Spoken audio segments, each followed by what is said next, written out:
With that being said, I will say for right now, I do have her being stronger than every single Uchiha we've seen thus far. This is, of course, foreshadowed in Boruto and makes sense due to how just... It's crazy. You say Sarada stronger than Madara, people will lose their shit. Okay. Before this video starts, I just want to say thanks for 142 subscribers. I really appreciate it. I feel like I'm actually, getting out there more and getting seen more. And I really appreciate you guys subscribing, liking, and commenting, and just interacting with me in general. I appreciate everything every last one of you do. Now, to the topic of the video. My boy, my GOAT, Simply Troy, dropped another video. And he dropped a Sarada video, too. We definitely got to watch this shit, because, as you know, this is one of the niggas that know what they talking about when it comes to Naruto/Boruto. So I'm really highly on his opinion, his analysis. Let's see what he has to say. If he does say anything, incorrect, I'll probably catch up on it, because I think I'm just as, in tune with Naruto and Boruto like these guys, because this is like one of my favorite shows. But besides the point, let's get into this and let's see what he has to say. I'm really interested to see what he has to say, too. Hello, everyone. I would first like to preface this with I am very sick right now, as you can probably tell. Slowly recovering, so please bear with me and be patient with that. Hopefully, I would have been able to recover in the next few videos. Would you go take your time? You feel me? Take your time. Get well, Troy. You don't gotta rush out these videos for us, bro. Just get well. We want you to get well. If not, I'll still try to keep pumping out content for you guys. But with that out of the way, let's go on with the topic of the video, which is how powerful is the daughter of the second strongest shinobi and Boruto's master, Sasuke Uchiha, and the future Eighth Hokage of the Yo, what the fuck wrong with their Sarada eyes? Uchiha. Now, ever since the early days of Part 1, we have been getting statements and implications of the potential and strength of Boruto and Sarada, with their respective fathers comparing both of them to when they were much younger, stating on multiple occasions that Sarada and Boruto are way stronger than they were at that age, and that they are probably soon to surpass them within the near future. Sasuke even going as far as to tell Boruto that he is going to train him just to do that, because he thinks Boruto has the potential to surpass his father. Following that same logic, Mitsuki and Sarada also prepared to grow exponentially more powerful since they are handling Otsutsuki level threats. They realize that they're going to have the resolve and power necessary to deal with them in the near future. And Sarada, of course, just having far more potential than Sasuke, it just logically follows that she would just be far more powerful in the future. This is further backed up within the novel. Boruto and Sarada, when they're sparring or fighting each other, they're stated to be surpassing the levels of Jonin levels of power, even when they're 12 or Genin. This was only really replicatable with Naruto and Sasuke after a bunch of outside power boosts such as the Curse Mark and... If you guys didn't know, Boruto know 3 nature transformations. Naruto only knew 1, you feel me? He know the Rasengan, Shadow Pulse, all this shit. Only while he's 12 and he picked up on this shit faster. But that's all I want to say. Nine Tails Chopper mode, which of course Sarada and Boruto don't have anything like that, at least yet, because this is before Boruto accesses the Karma and before Sarada really gets a strong Sharingan. But you may be asking, yes, they've been stated to have this potential. They've been stated that they're probably going to surpass their fathers with all the training and guidance of the prior generation. But you probably need more to really just reel you in and convince you that this is actually doable and this will actually happen. Why are they this strong? Why do they have this potential? Well, that's pretty much explained within Naruto. We know when someone has a child or a child is conceived with 2 parents, how that new chakra pool is born is with the chakra pools of the 2 parents. Sarada and Boruto just so happen to have some of the strongest parents that the ninja world has ever seen, because coming from the prior strongest generation, it just comes natural. I mean, Sasuke and Naruto have 6 pass chakra. They also have chakra from being the Indra and Ashura reincarnates, along with Naruto having the 9 tails within inside of him, and Hinata being the Byakugan princess. Sakura Haruno is also very powerful and impressive, even though she does not come from one of the big families such as the Uchiha, Uzumaki, or Hyuga clan. She's still able to put up fights with Akatsuki members, Jubi clones, and even able to punch Kaguya at the end of Naruto Shippuden. So you begin to kind of see why Sarada and Boruto kind of have an edge on all the other kids and other shinobis. It's just because their parents had 6 pass chakra or tailed beast chakra. I mean, Sasuke has a Renegon, for God's sake. That alone should tell you that they were going to surpass the prior generation even without the narrative that Naruto should have been introduced with the next generation always surpassing the last, we just knew that Sarada and Boruto specifically would do that. Because unlike Sasuke and Naruto, even though they are reincarnates of Ashura and Indra, both of their parents never had Six Paths Chakra, both of their parents never had Rinnegan Chakra, both of their parents were never linked to the Otsutsuki like they are. So I would even go as far as to say Sarada and Boruto just have more powerful chakra at a base level than Naruto and Sasuke could have ever had within their lives. No Curse Mark Amp or Nine Tails Amp could have granted them the same boost in potential that Six Paths Chakra would have done. So without me... That's basically what it was. These are the children of, like, God beings, you feel me? Six Path, Sage Mode, Naruto, Rinnegan, Sasuke. I hope you guys remember, God came down to Earth to give these niggas chakra to make them more powerful. Like, it's really crazy. And these are the spawn of those two powerful ass characters. Oh my god.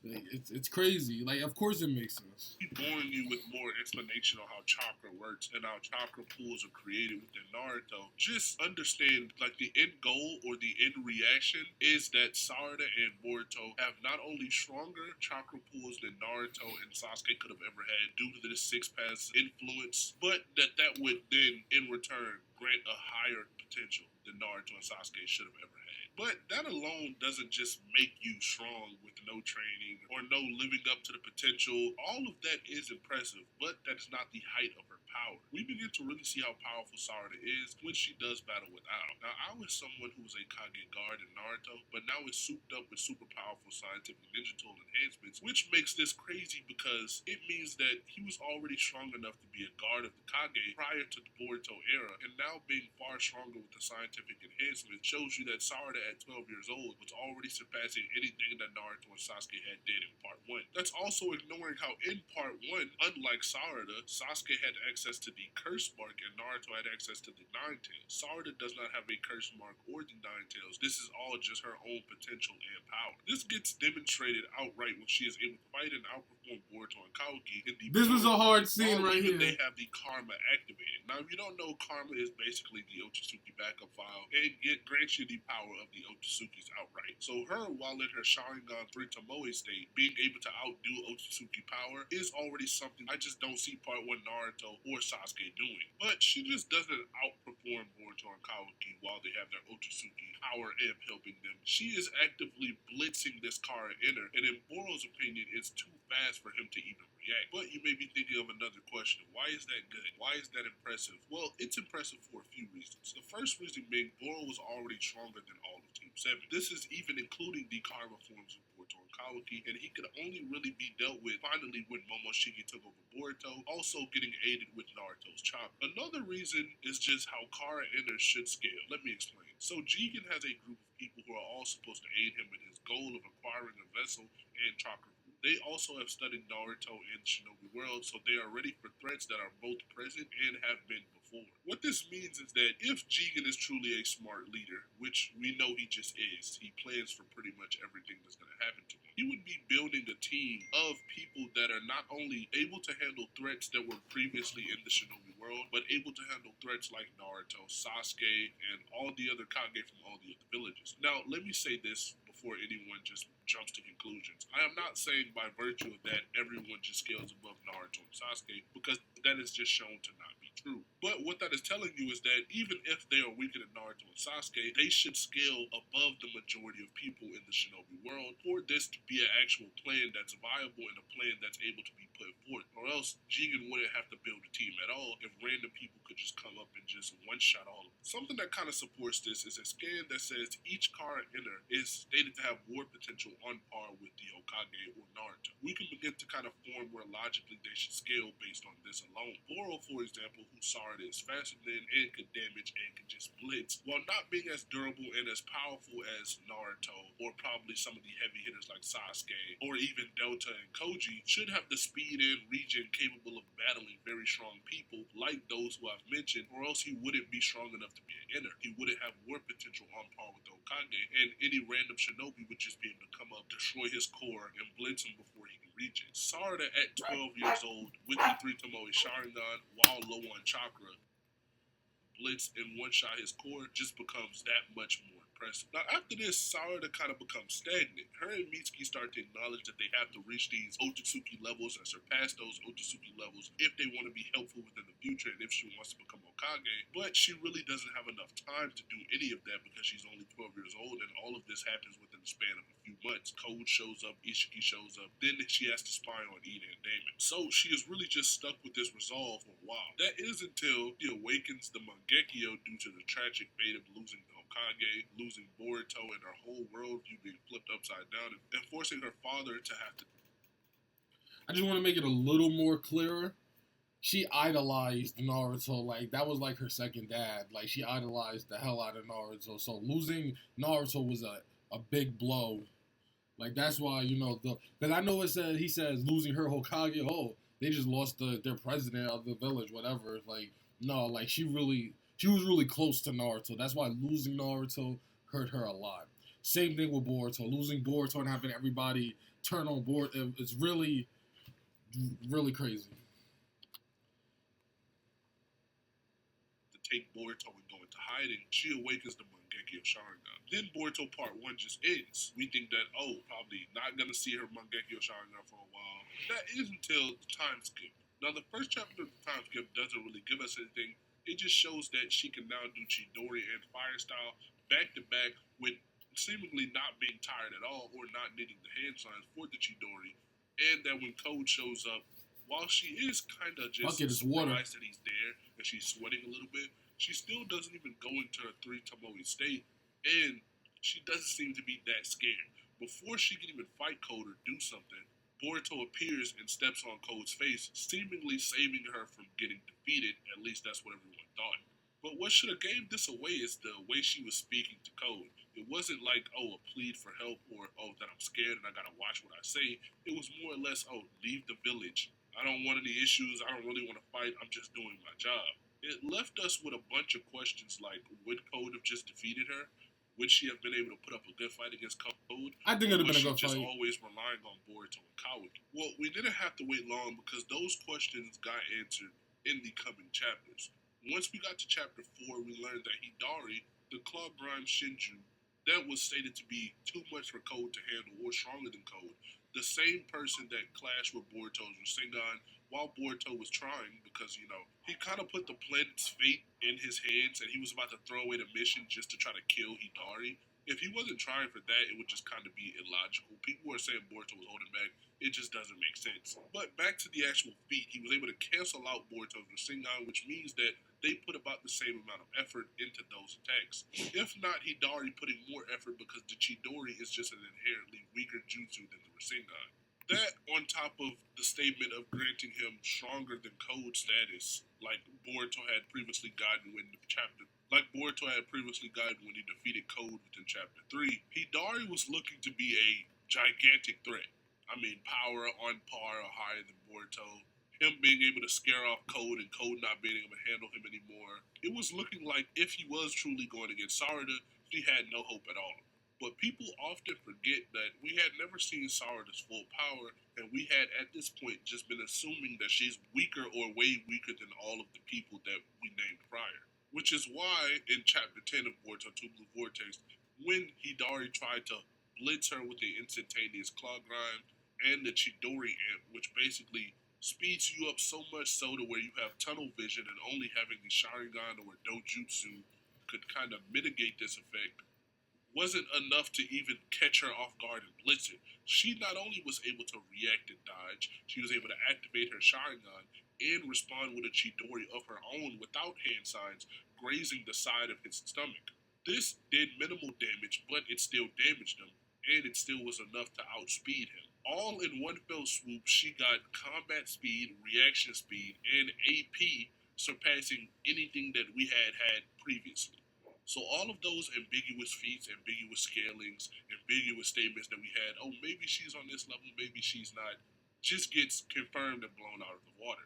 She is now living up to what's previously established in the narrative that she has more potential than probably Naruto and Sasuke, with her surpassing Code and surpassing everything that we've seen in Boruto Part 1. This is due to not only her emotions probably amping her Sharingan, but due to just her training over the 3 years to combat threats like this and save Boruto and become the Hokage. Something that was foreshadowed within the Boruto Part 1, with her and Mitsuki saying they need the resolve and power necessary to beat these threats. Now, when this was first revealed to us, they had a lot of people just going on about how this is inconsistent, doesn't make sense. But what would only not make sense is if she wasn't this powerful. Because, like I said, all the seeds were planted in part 1 of her having more potential than Sasuke and Naruto, and her also having the resolve to surpass these Otsutsuki level threats. This further backed up by how much emotion she has been building up during the 3 years. Of course, the reaction would be far more explosive than what we had thought. And people who often have gripes like this about power scaling and power cliffing in Boruto, you can check out my power cliffing in Boruto video that I made previously. Go check that video out. That video is really good. But even though I explained it in much more detail over there, I'll just give you a quick little explanation right now. People have this misconception that power comes solely from the amps that you receive, and if you are receiving an amp like the Nine Tails or the Tomoe Sharingan, you cannot be at a certain level because Sasuke and Naruto wasn't at a certain level. That's not how power in Naruto works at all. Power in Naruto is based on your base stats, the amps you receive later, the training you go through, and also your resolve and potential. Her base stats being something that we can't put a number on, therefore can't say it's bad power clipping or bad power scaling.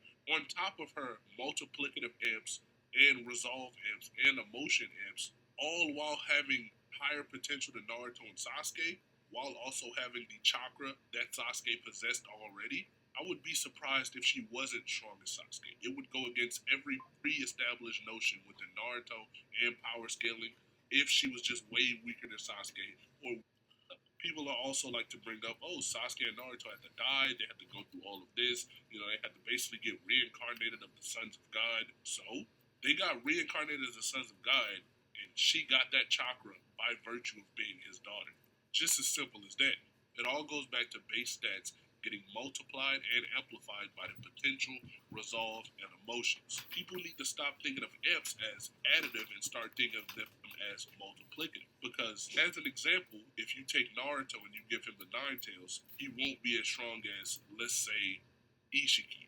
If you take Goku and give him the Nine Tails, he will far surpass Ishiki because even though the Nine Tails is not that big of a boost normally, if it's multiplying his already powerful base that was already surpassing Ishiki, him with the Nine Tails sealed inside of him would still just be stronger than Ishiki, no matter how small the amp was. Which right there should tell you that the base is what matters the most, and Goku just having a higher ceiling and higher potential.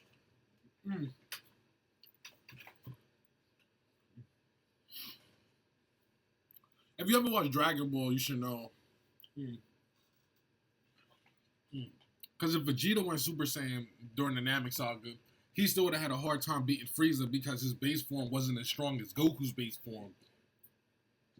That's really why Goku was able to beat Frieza, because his base form was so strong on top of the 50 times multiplier of Super Saiyan. Vegeta's base form wasn't that strong, so even if he got the 50 times multiplier, it would be like an extremely difficult match for Vegeta still. Like, even what you call it, when Goku was training Gohan in the time chamber, Gohan's base form was weaker than Goku's base form, but Gohan still unlocked Super Saiyan. Gohan is still a Super Saiyan. That doesn't mean he's just as strong as Goku. Because Goku's base is just like way up here, and Gohan is like right here. Just because he got a 50 times multiplier, the 50 times multiplier for Goku will be all the way the fuck up there. Like, I hope you guys get the analogy. But let's continue. Than anyone in Naruto. With that being said, I will say for right now, I do have her being stronger than every single Uchiha we've seen thus far. This is, of course, foreshadowed in Boruto and makes sense due to how just... It's crazy. You say Sarada stronger than Madara, people will lose their shit. You say Sarada stronger than any other Uchiha that's in Shippuden, they will lose their shit at you. I'm not gonna lie. That's a crazy ass statement, even though it's backed up by facts and feats. That statement's crazy. Sarada's the strongest Uchiha stronger than any of the Uchihas we've seen. That's crazy. But it's kind of a lot of facts behind this, so, you know. Don't get me wrong, that's still a fucking big outlandish claim that people will get on your ass for, but hey, you got this proof in the scans to back it up. Power works in the Naruto universe and is very consistent with the narrative established in Naruto and Boruto, and by Sasuke and by Naruto. If you disagree with this, or if you have any gripes with this, you just aren't well versed in Naruto and you're just having a gripe to be biased. This perfectly makes sense, and anything you call bad about this just can't be justified. I also see her being That is also true. probably stronger What than happened? with her MS or 3 Tomoe, whatever you want to say. We haven't even seen her Stronger with her than MS. I don't know base what happened. Kawagi and possibly base Boruto. If not, I don't know what happened.